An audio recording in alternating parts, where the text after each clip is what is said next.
요한계시록 13장 18절에 뭐라 그랬냐? 자세히 지혜 있는 자, 총명 있는 자, 좀 지혜 있는 자처럼, 총명 있는 자처럼 이사야 50장 4절에서 말하는 것처럼 학자처럼 좀 자세히 막 집중적으로 파야죠. 그냥 봐가지고는 안 보입니다. 그래서 스가랴에서 나오는 6장의 말이 다니엘서 7장으로 넘어와서 내 바람이 역사라니까 짐승으로 나와요. 이렇게 해서 연동 지어야죠. 왜? 성경은 성경으로 해석한다 했으니까. 그런데 이 스가랴의 내 바람이 이 6장으로 넘어와. 근데 이 6장에서 넘어온 바람이 여기와 유사하게 되어 있어요. 그런데 목사님들이 이 말을 다 잘라버리더라고. 그럼 왜? 목사님들이 무슨 그 근거로 이 말을 잘라요? 여기에는 스가랴서가 4마리의 말이 나왔고 여기도 4마리의 말이 있는데 이거는 종말에 아주 그 모든 종말을 주관하는 게 4마리 말이에요. 그 연동을 해봐도 똑같아요. 6장에서 시작된 모든 내용이 뒤에 이 17장, 18장까지 그냥 계속 다 이어져서 나와요. 내용이, 여기에 내용이. 그렇기 때문에 이 4마리의 말은 종말에 아주 그 모든 주관자다. 종말을 하기 위한 절대권자라고 볼 수 있어요. 한번 여러분들이 성경적으로 자세히 읽어보세요. 그래서 거기서 해석하지 말고 연동을 해보라. 그래서 13장에서 이게 내 짐승을 완전 통합한 하나의 짐승으로 나옵니다. 이 통합한 하나의 짐승으로 아주 나오는데 우리가 이런 짐승을 적그리스도라고요? 와, 이거는 사자를 갖다가 호랑이를 갖다가 고양이다라고 말하는 거하고 똑같은 거예요. 호랑이를 고양이다. 그러니까 겁낼 필요 없다. 뭐 고양이가 한 발거리도 안 되는 거 차버리면 그냥 끝나는 걸 가지고 그런 목사의 개념, 지금 현재 성도들의 개념이 그렇게 바뀌면 안 된다는 거예요. 호랑이로 알아갖고 덜덜덜덜덜 정말로 하나님 앞에 정말 하나님이 이거 종말에 대해서 좀 뭔가 그들의 마음속에 남도록 해야 되는 것이지. 그래야 마지막에 표를 통과하고 휴거가 이루어지고 하는 것이지. 그런 자세로 가지고는 전 정말 통과 못한다고 봅니다. 자, 그래서 이제는 말세 지말이기 때문에 그래요. 그래서 제가 굉장히 강조하는 게 내 말, 말이 내 말이라 이거죠. 이거는 아주 똑같은 거고 내 바람, 내 말이 있으니까 신약의 요한계시록 내 바람으로 봐야 된다. 이건 명확한 사실입니다. 그래서 내 짐승이 나오는데 여기는 하나의 짐승이 13장에 첫 번째 바다에 올라온 짐승, 두 번째 땅에서 올라오는 짐승, 그 다음에 17장에 붉은 짐승, 그 다음에 여러분들이 아는 대로 6장에 4마리 말이 합쳐지면은 거기에서 짐승이 나옵니다. 짐승이 나오는가 안 나오는가 성경을 좀 자세히 읽어보세요. 거기에서 짐승이라고 써놨으니까. 그래서 하나의 짐승. 그래서 스가랴서, 다니엘서, 요한계시록을 연속적이고 연결적이고 또한 중첩적으로 4마리의 말이 합쳐졌을 때, 내 발음이 합쳐졌을 때에 또 뒤에 나오는 말과 앞에 나오는 말을 연속적이고 중첩적으로 볼 때에 같은 성질을 가지고 있다. 이런 걸로 좀 보시면 됩니다. 그래서 학문적인 연구를 조금 할 줄 알아야 돼요. 학문적인 연구를 조금은. 자, 그래서 제가 이 연구를 하는 데에는 중요한 목적이 있습니다. 현대교회에서 영적 전투가 이래가지고는 안 돼요. 지금 한국 교회가 다 죽었잖아요. 그 죽은 이유가 뭐예요? 종교다 하기 때문에 그래요. 종교로 가기 때문에 이 종교 저 종교 합쳐진 데는 뭔 상관이 있어요, 종교가. 그런데 우리는 율신이잖아요. 율신. 그래서 어떤 목사님들이 말하는 대로 우리는 종교가 아니다. 우리 삶 자체, 우리의 인생의 창조주이시기 때문에 그는 우리 아버지라 이거야. 개념상. 그래서 목적을 우리가 현대교회를 좀 깨우기 위한 것을 좀 명확히 이해했으면 좋겠다. 그 다음에 신학적으로 넘어가 보면은 이런 것이 여러분들이 칼빈이 주장했던 것처럼 칼빈은 전적 타락이라고 그러잖아요. 하나님의 불강력적인 은혜고 구원은 하나님의 작정된 것이라고 하니까 이거 하나님의 작정된 거요. 이게 하나님의 작정된 거라고 믿지 않으면 이 저 계시록 쪽에는 또 예언적인 것은 사실 해봐야 아무 소용이 없어요.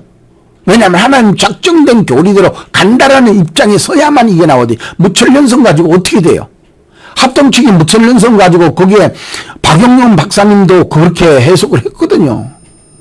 그러니 뭐 그 누가 거기에 대항하겠어요? 한국에서 없어요. 그렇지만 성경대로 보면 그렇게 보면 안 된다는 거죠. 그래서 성경적 근거가 확실해야 돼요.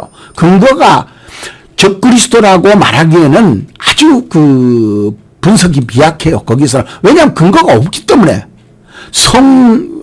교회를 부인하고 성경을 부인하고. 아니 제가 늘 말씀드리지만은 시진핑을 보고 적그리스도라 그럽니까? 네로를 보고 적그리스도라 그럽니까? 저 푸틴을 보고 적그리스도라고 그래요? 그건 마귀새끼 사탄이요. 악의 세력 간의 위계 질서의 규명이 좀 필요하다. 악의 질서. 그래서 각 서열에 명확한 특성이 있음을 좀 여러분들이 성경적으로 제가 말할 때 좀 봐줬으면 좋겠어요. 그래서 서열이 어떠하냐. 그래서 우리가 적그리스도라고 말하는 거하고 거기에서 짐승이라고 말하는 거하고는 이건 천지차이에요. 왜 짐승을 갖다 왜 적그리스도라고 말을 해요? 짐승은 짐승이라고 말해야 되지. 그래서 목사님들이 자기들 머리로 해석을 왜 하냐고요. 목회자들의 돌봄의 실천을 제공해야 한다. 아니 목사님들이 왜 머리로 자기 머리로 그렇게 하나님의 성경을 해석하냐고요. 적그리스도가 아닌데 거기 짐승이라고 분명히 나오니까 뿔이라고 나와 있는데 그럼 짐승이다 이러면 될 건데 왜 적그리스도라고 그래요? 자기네들이 폼 잡으려고 그러는 거 아니에요? 뭐 좀 해석하는 것처럼 보이려고 그러는 거 아니에요?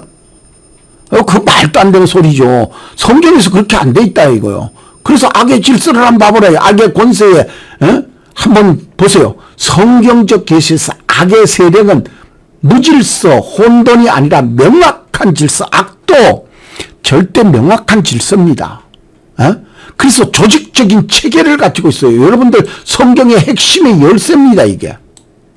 그래서 제가 지금 현재 악의 서열이라고 하는 제목으로 강의를 하려고 그러다가 요한계시록에는 그리스도가 없다 이렇게 말씀드리려고 그러는 거예요.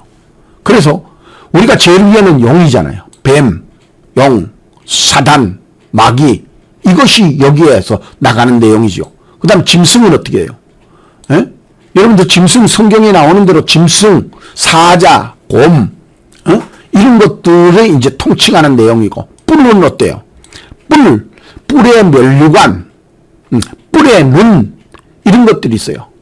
눈을 가지고 있는 뿔도 있고 뿔에다가 면류관을 쓰고 있는 것도 있고 그게 다 다르는 거죠. 그 밑에 이제 선지자, 거짓 선지자들 여기에서 그 활동하는 그런 것이고 이쪽에 가야 이제 적그리스도 정도. 여기에 아마 이 정도 되면은 여기에 이제 적그리스도가 있는 거예요. 그래서 3단계, 4단계 밑에 적그리스도가 들어가 있는 거기 때문에 여기에 짐승을 갖다가 적그리스도급으로 같이 한다라는 건 말이 안 된다는 거예요. 적그리스도급을 이 짐승의 급으로 올려가지고 말한다는 건 말이 안 되는 거예요. 속이는 거예요, 사람을. 이 짐승이라고 말하는 거하고 왜 적그리스도라고 말하는 거하고는 틀리냐? 여러분들 한번 생각해보세요. 아니 호랑이 보고 고양이라 그러면 돼요? 고양이 보고 호랑이라 그러면 되냐고요? 그거는 왜 안 되는데 왜 똑같이 생겼잖아요, 비슷하게. 근데 적그리스도하고 짐승하고는 생긴 자체도 내용 자체도 그 모든 성경적 자체도 다 틀린 거예요. 성경에서 성경적으로 해석해야 하는데 그것도 천사가 해석했다. 각 부분이 천사가 해석했다. 다 그렇게 나와요. 그거는 나중에 가서도 문제가 생길 거 아마 아셨는 것 같아요. 그래서 제일 첫 번째 그러면 영이 우리에게 어떻게 다가오고 있는가 한번 봐봅시다. 자, 영의 서열은 제일 위입니다. 요한계시록 12장 9절이 잘 말해주고 있어요.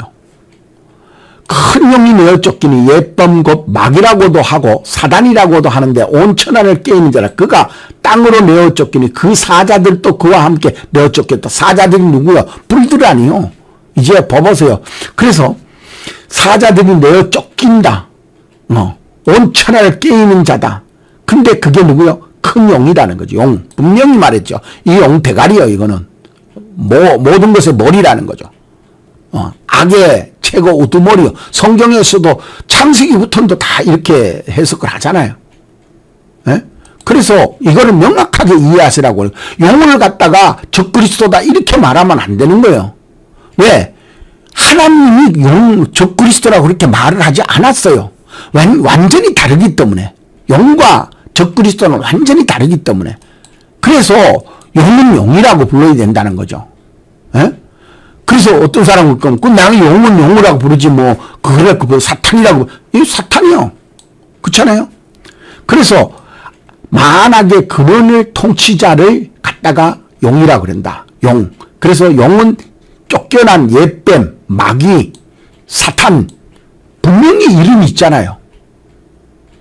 분명히 이름이 있어요. 사탄, 마귀, 옛뱀, 이름이 있잖아요, 용은. 그래서 이거는 핵심적 역할은 하나님의 직접적 대적한 원수입니다. 하나님하고 직접 대면했던 자요.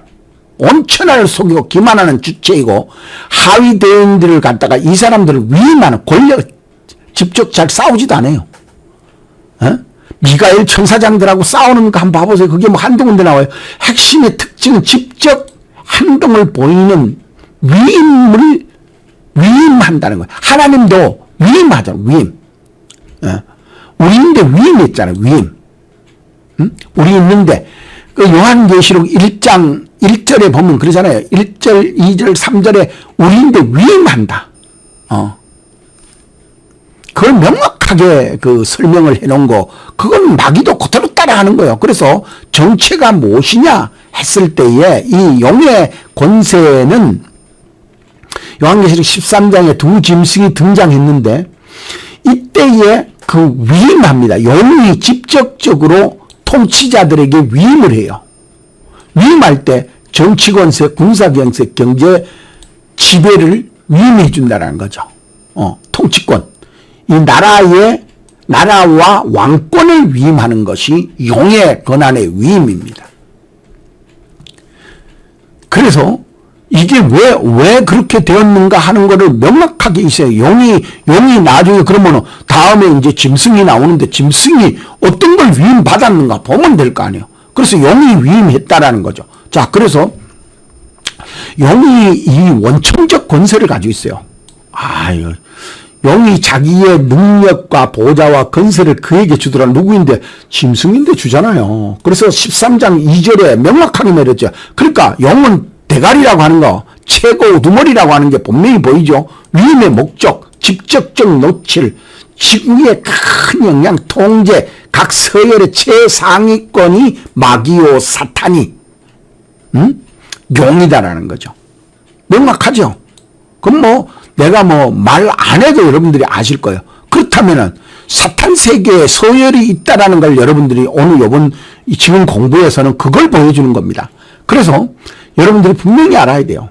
12장 9절 옛뱀 마귀 12장 9절입니다. 요한계시록 사탄의 동일성 13장 2절에 이 짐승이 고난을 위임하는 것을 보면 누구 있는데 짐승인데 짐승은 누구예요? 나라라 그랬잖아요. 네? 그래서 여러분들이 이거를 명확하게 아셔야 됩니다. 공중권세 잡은 자들이다, 신이다, 이런 내용들을 여러분들이 신학적으로도 좀 이해를 하셔야 돼요. 요새 어느 군소신학교에 신학을 반대하는 사람도 있더라고요. 신학이 뭔지도 모르고. 나 참네. 자, 그래서 여러분들이 이제 용은 최상위의 사탄 세계의 최고 상위다.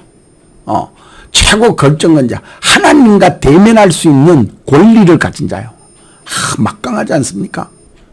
이사야의 보아도 그렇고 창세기의 보아도 그렇고 마귀가 직접 뱀이 하나님과 직접 대면하잖아요. 이건 보통 권세가 아니죠. 사람도 직접 대면하기 어려운데 없죠. 거의 모세 뒤에 나와도 모세가 하나님 직접 보는 옷자락만 봤다 할 정도로.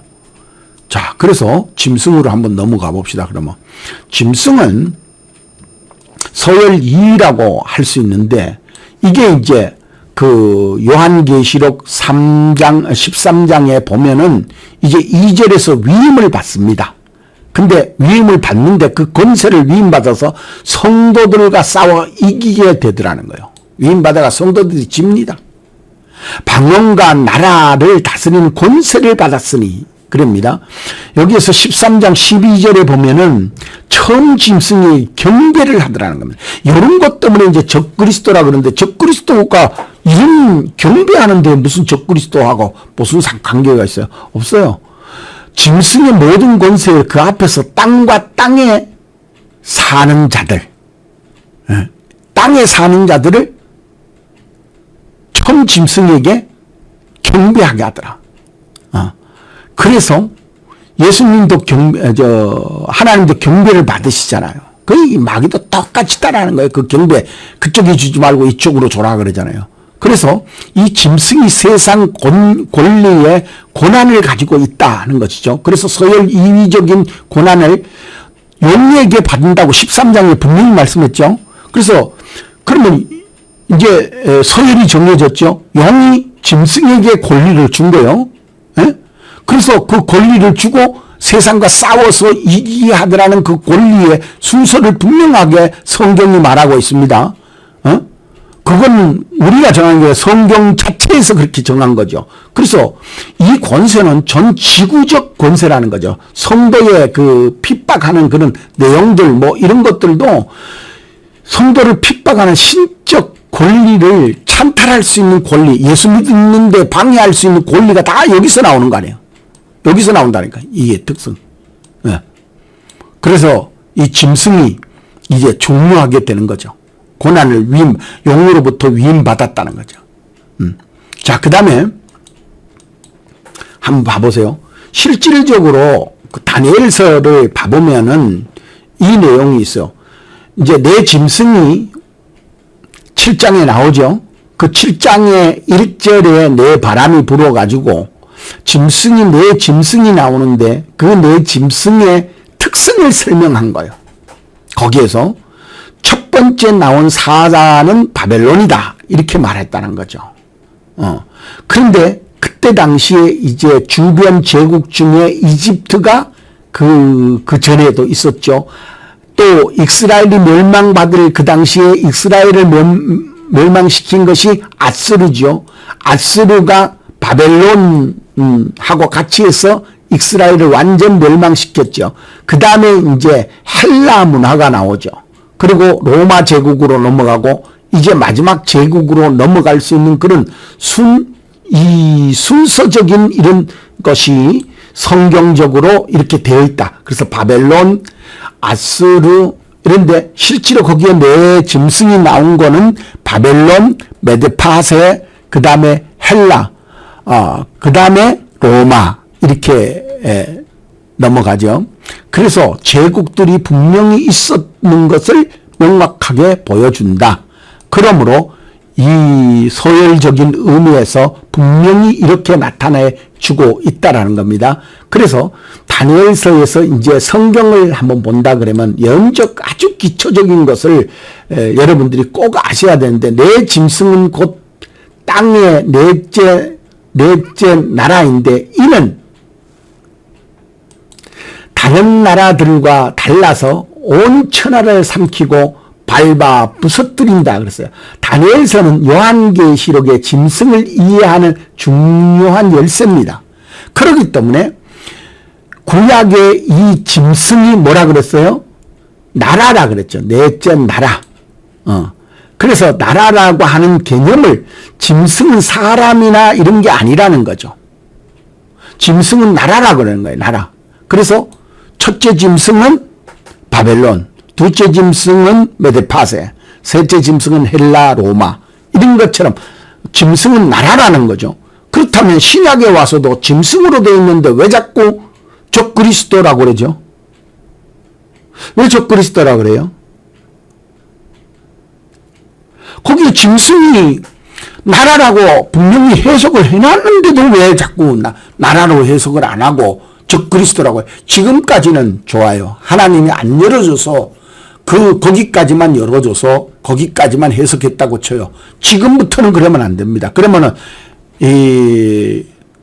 마태복음 16장 3절에 나오는 것처럼 시대의 표적을 볼 수가 없어요. 다 거짓말이에요. 지금 나오는 모든 것이 잘못 보이는 거예요. 안 돼요. 그래서 흰말, 그것이 거짓 선지자다, 적그리스도다, 예수님이 복음 전하는 거다, 다 이거 거짓말이라는 거죠. 안 돼요. 그렇게 보면 안 된다는 거죠. 짐승은 나라이지, 적그리스도 단체 또는 적그리스도적 나라가 아니다는 거예요. 적그리스도적 나라. 그러니까, 그렇게 말하더라고. 적그리스도적 나라라고 해석하는 분들도 많아요. 근데 적그리스도적 나라가 아니에요, 이거는. 그런 나라가 아니라니까. 세계를 통치하는 나라예요. 제국은 짐승이었어요. 세계의 지금 제국은 누구예요? 미국이잖아요. 미국이 짐승이요. 근데 미국이 자꾸 우리가 기독교가, 미국이 기독교적인 나라이고 어떻고 저떻고 해갖고 미국을 짐승이라 그러게. 아니요. 미국은 이제 짐승으로 점점 더 발전할 겁니다. 그래서 흰말로 출발한 것이 이제 검은말 넘어서 청황색 말로 가게 돼 있어요. 그게 역사적 제국들의 걸음이니까.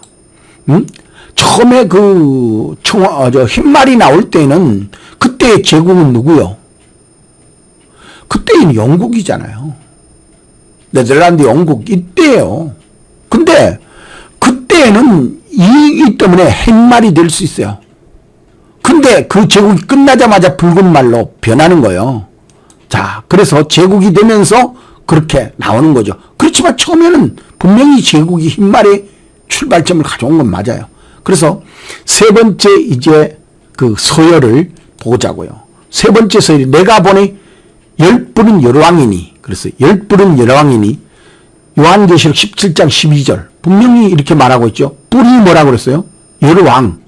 이거는 구약에서도 설명을 하고 있고 신약에서도 설명을 하고 있고 똑같아요. 짐승도 구약에서 설명을 하고 있고 신약에서도 설명을 하고 있고. 그래서 요한계시록 17장 13절에도 보면 한 뜻을 가지고 자기 능력과 권세를 짐승에게 주더라.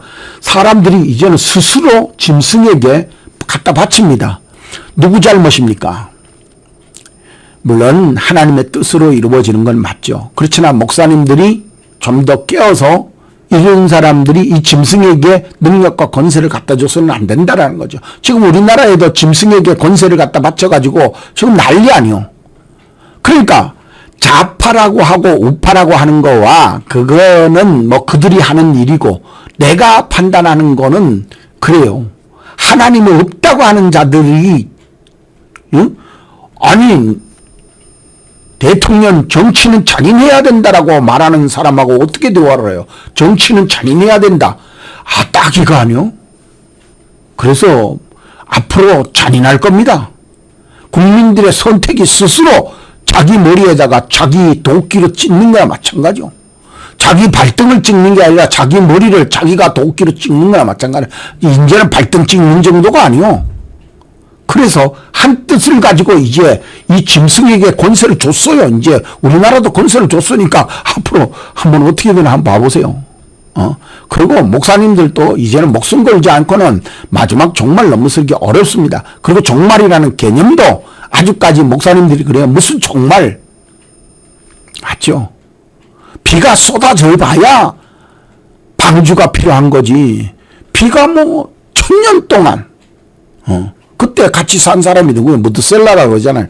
무드셀라가 1000년을 같이 살아봤는데 비가 쏟아진 일이 없어요. 내가 1000년을 살아봤는데도 비가 쏟아진 일이 없다. 이런 비가 쏟아져 저 아라라산까지 간 적이 없다. 그럼 할 말 없죠. 그래서 이 짐승의 뿔이 이제 서열이 됐잖아요. 자, 제일 첫 번째 용, 그 다음에 짐승. 짐승이 이제 거기 나올 때, 짐승이 나올 때 뭐가 나요? 10뿔이 따라 나오고 7머리가 따라 나오죠. 그 따라 나온다고 돼 있잖아요. 그래서 서열이 정해지는 거예요. 자, 보세요. 짐승의 그 권세를 이어받은 자들이 10뿔과 7머리가 있어요. 그래서 세상의 권력자들이라 그래요. 이거는 지금 여기서 해석하는 게 아니잖아요. 성경에서 뿔이 뭐요? 왕들이나 나라라 그러잖아요. 7머리도 똑같고 그래서 신성모독적인 이름들이 거기에 있더라는 거죠. 신성모독적인 이름. 그런데 적그리스도라고요? 난 적그리스도가 왜 없느냐 하는 거를 반발하기 이전에 성경에서 왜 적그리스도가 요한계시록에 한 번도 언급이 안 됐는가는 좀 목사님들이 살펴봐야 될 거 아닙니까? 목사님이 좀 부끄러운 줄 알아야 되지. 거기에 어떻게 한 번도 적그리스도라는 이름이 없는데 적그리스도라고 이름을 붙여요. 왜? 요한계시록에 한 번도 그런 이름이 들어가 있는 적이 없더라고요. 그래서 나도 이건 정말 내가 목사로서 실수했는 부분이구나 하는 생각을 가지면서 회개하고 내가 그냥 그대로 돌아서서 여러분들한테 전하는 거예요. 뿔의 제국의 구성원들이 뭔가 잘 알아야 돼요. 이 뿔의 제국의 구성원들이 뭡니까? 뿔은 실질적으로 지금 우리 세대를 지배하고 있는 자들을 의미하는 거예요. 뿔들과 짐승들은 여기에 실질적으로 지배한다라고 성경에서 그대로 말했어요. 제국은 짐승입니다. 미국은 짐승이에요. 지금의 제국은 미국이기 때문에 미국의 제국은 지금 짐승이에요. 그래서 성경에서 그대로 짐승적 통치, 그 다음에 성경적 해석을 보면 열뿔은 열왕이라고 성경적 해석에서 그대로 나와 있잖아요. 근데 내가 해석하는 게 아니잖아요. 근데 왜 짐승을 갖다 적그리스도라고 그래요? 난 희한한, 근데 난 지금까지도 보면서 이 뿔은 열왕이다 이렇게 말하는 사람은 없어요. 거기서 일곱 머리 열 뿔이 다 나라인데 만약에 이유로 한다 그래도 여러분들이 지금 이유가 옛날에 뭐 여덟 왕이니 열 왕이니 해갖고 17장을 갖다가 나는 해석을 받을 때 그렇게 받았거든요. 여덟 왕이 거기에서 나오는데 로마가 나온 자리 그 자리에서 나올 것이다. 그건 뭐 거의 거기에 써 있는 거니까 그렇지만 그 앞에 일곱 머리 열 뿔을 뺐어요. 해석이 안 되니까.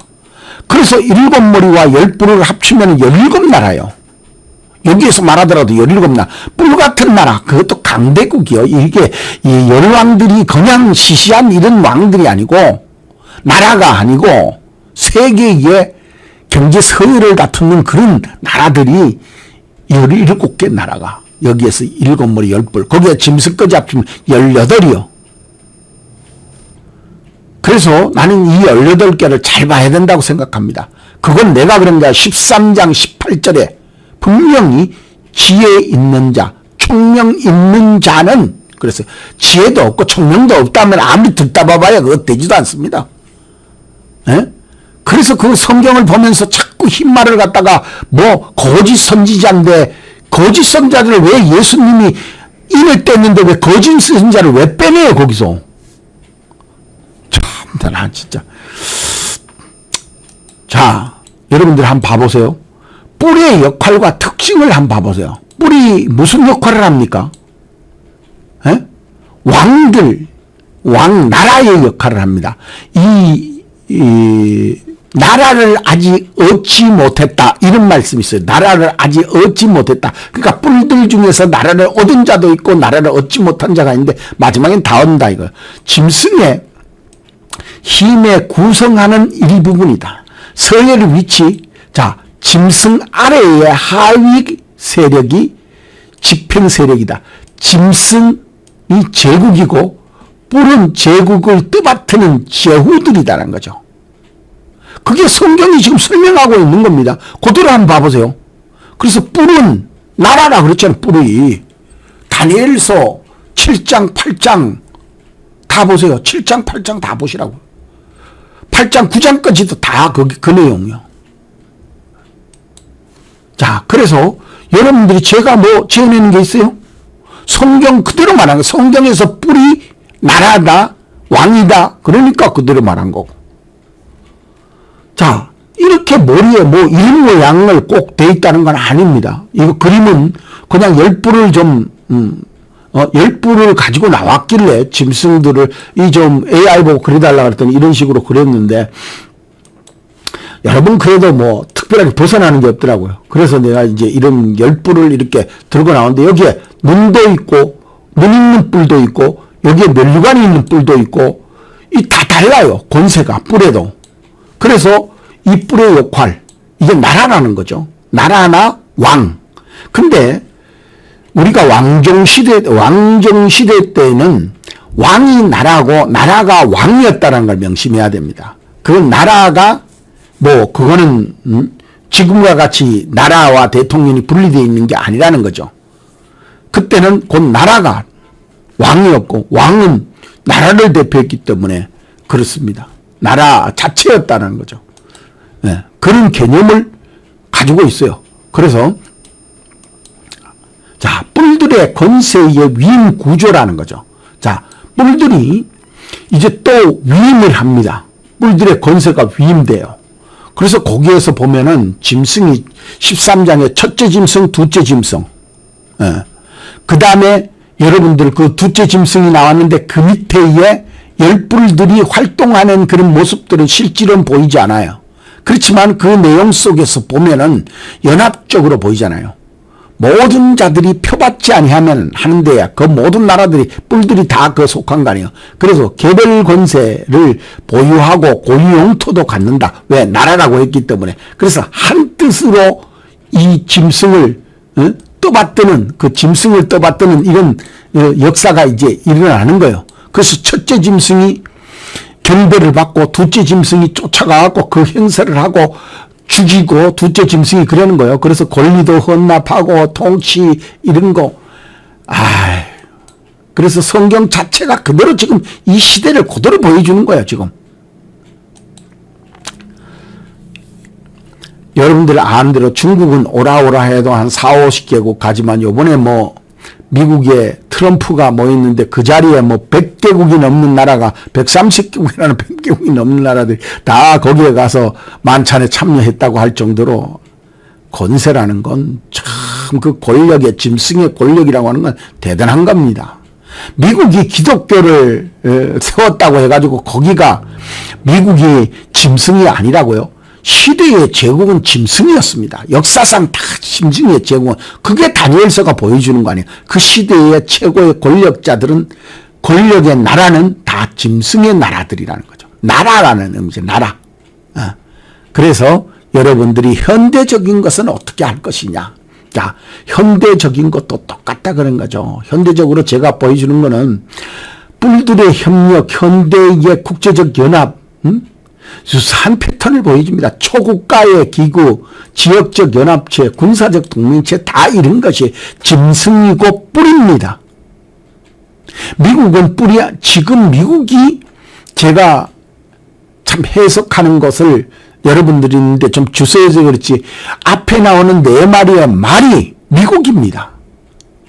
13장에 짐승이 미국이냐 아니냐 하는 거는 좀 더 두고 봐야 되겠지만은 왜냐?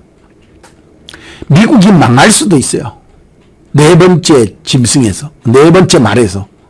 그래서 경제가 거기에서 파탄날 수도 있죠. 그래서 13장에 과연 새로운 말이 나올 거냐, 새로운 짐승이 나올 거냐, 이 죽었다 살아났다고 하는 의미가 거기에 담겼기 때문에 미국이 하나의 큰 고비를 가지고 미국이 다시 등장할 거냐 하는 것을 저는 유심히 보고 있습니다. 성경에서 그렇게 보면은 보여요, 그냥. 이건 시대에서 반복된 거예요. 10세기에도 이런 역사가 있었어요. 없는 게 아니에요. 근데 그때는 모조품이었죠. 근데 지금은 종말이기 때문에, 지말이기 때문에, 그래서 왜 종말이 되었느냐 하는 거는 또 공부를 별도로 해봐야 되는 그 내용이 있어요. 그래서 지금이 그것이 적용되는 시대냐 아니냐 하는 건 명확합니다. 그래서 여러분들이 이제 서열을 보셨죠? 제일 앞에 용, 그 다음에 짐승, 그 다음에 뿔 같은 권세로 이어져 내려온다라는 것이 명확합니다. 그래서 이제 이어지는 서열이 여기에서는 꼭 서열이라기보다는 다니엘 마태복음 24장에 보면은